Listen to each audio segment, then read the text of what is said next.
on grass. Tony Roach has a friend in Australia who is sending tennis balls up via Jeff Mason, who used to produce our tennis with us on ESPN. Official balls, the Schlesinger balls that are used in Australia, because he wants to practice with them before the Australian. On grass. On grass. In Florida. And that's just thinking ahead. That's smart. Try to duplicate the conditions if you can. Just wide. And those tennis balls will be arriving in the greater New York area sometime tomorrow. Okay.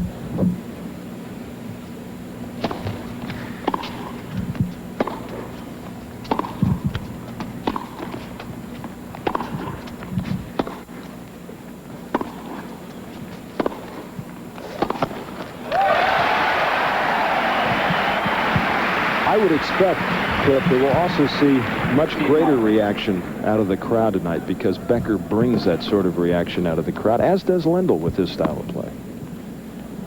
Look, the crowd is going to be into this thing because of the monumental nature of the occasion. Plus, there's so many of them in here. This is almost packed.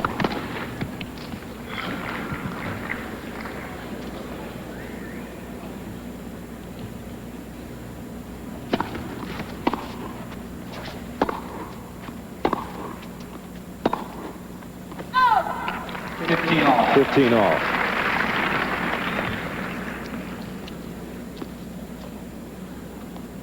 Lendl's broken his opponent's serve in 12 of the 16 games in which he's had break points. Outstanding percentage.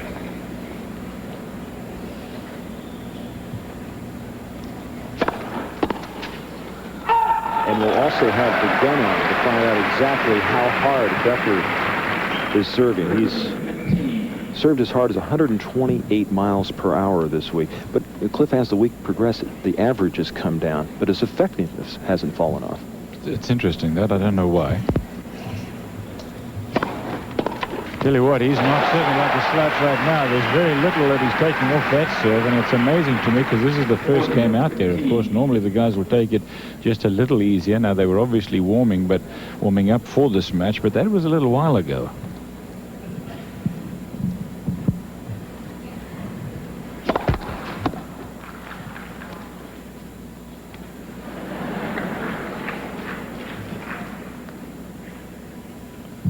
.40-15, second serve.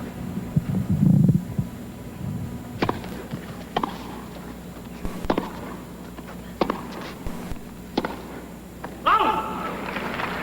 40-30. 40-30.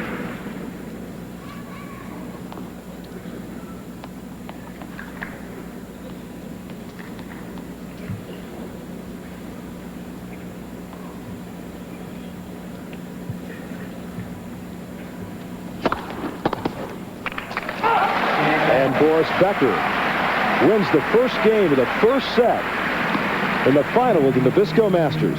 We'll return to New York in a moment.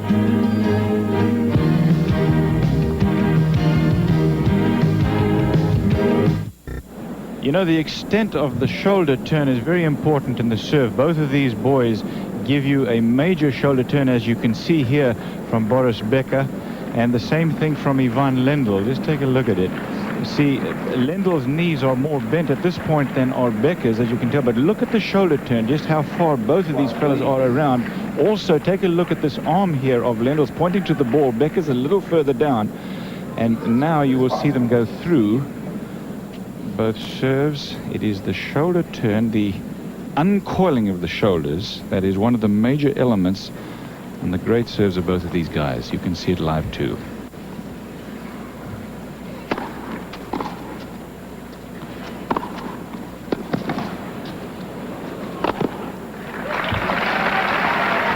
You may want to watch for the fact, too, as we pointed out, how they point to the ball, that they keep the shoulder up until the forward motion into the ball and not before, because that's a major source of power in the serve. And if you take it out as one of the elements, then you lose a lot of power. Neither one of these players is susceptible to that.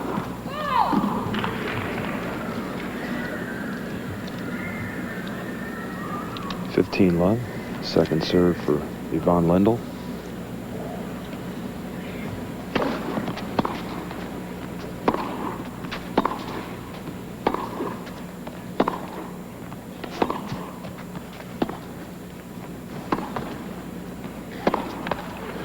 Rod Laver at courtside. Your comments after the first 3 games. Any tendencies one way or the other? Well, Roger, I think just to answer Cliff's question a bit moment ago, I think it was very important that Becker come through in that last game, because he's played a good first game, and then to come through this one now in that second serve he had, it really it fends for him well. I think he's going to play a good match, but the ball is being struck well. They're playing good deep tennis here.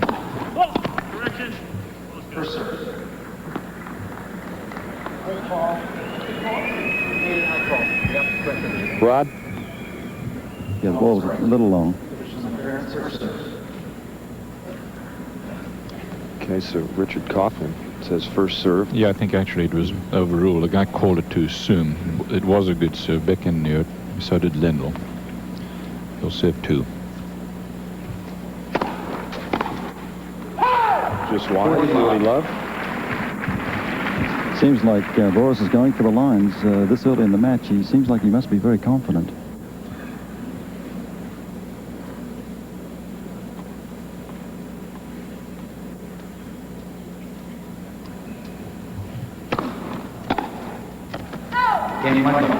And Ivan Lendl has evened things up at 2 games apiece. Rod, when do you think one of them makes a move to the net? Is that going to be kind of a cat and mouse sort of game, or? Well, at the moment, I think Boris feels happy enough to stay back, but Boris has let Lendl get away with 2 easy games here. I think he's maybe just forcing a little too much on the return of serves. He needs to slow down and get the ball in play and set up this getting to the net shots. Well, both of them have played very effectively at the net. And Lendl, curiously enough, played more at the net against Wilander than usual, and Becker coming in a little less than he normally does. So,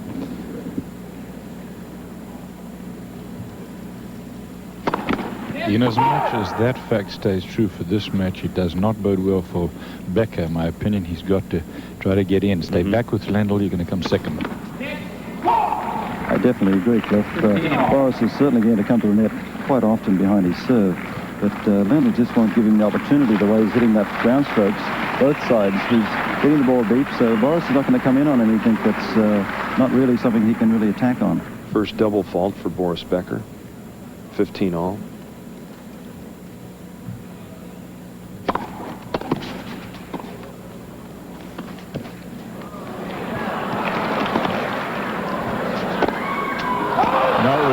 One lob to another lob, and Lendl's was long. And a big point, too. You know, as long as Becker can hang on any which way, he's still in this thing. Now, Lendl has had his chances. He knows it. This is a fine shot here. Now, look at this excellent lob. After this point, from right here, he's in control, and this point should have been Lendl's. He missed the overhead uncharacteristically.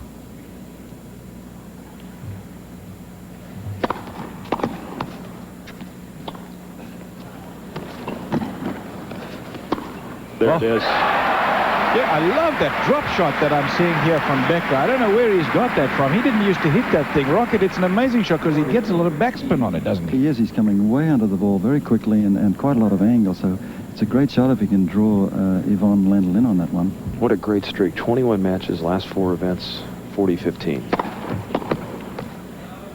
And easily by Boris Becker. He leads 3 games to 2.